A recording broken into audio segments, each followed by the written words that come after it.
அனைவருக்கும் வணக்கம். இன்று 8/3/2026 ஞாயிற்றுக்கிழமை காலை 11 மணி அளவில் கோவை ராமநாதபுரம் T1 காவல் நிலைய அதிகாரிகளுடன் இணைந்து நமது அமைப்புகளான தேசிய மக்கள் நுகர்வோர் அமைப்பு மற்றும் தமிழ்நாடு அனைத்து அமைப்புசாரா தொழிலாளர் நலச் சங்கம் மற்றும் இந்திய மக்கள் உரிமைகள் அமைப்பின் மூலமாக புளியகுளம் விநாயகர் கோவில் அருகில் வாகனங்களுக்கு கரும்புள்ளி ஸ்டிக்கர் ஒட்டும் சேவை நடைபெற்றது. இதில் கலந்து கொண்ட அனைத்து நிர்வாகிகளுக்கும் அனைத்து உறுப்பினர்களுக்கும் பொதுமக்களுக்கும் நன்றியை தெரிவித்துக் கொள்கின்றோம். நன்றி.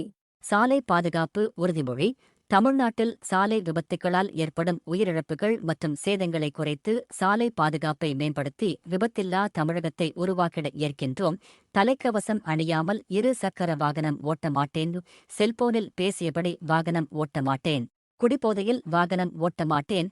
அதிவேகமாக வாகனம் ஓட்ட மாட்டேன். சீட் பெல்ட் அணியாமல் வாகனத்தை ஓட்ட மாட்டேன். இருசக்கர வாகனத்தில் இருவருக்கு மேல் பயணம் செய்ய மாட்டேன். மலைப்பாதையில் செல்லும்போது ஏறும் வாகனங்களுக்கு முன்னுரிமை கொடுப்பேன். விபத்தில்லா தமிழகத்தை உருவாக்குவேன்.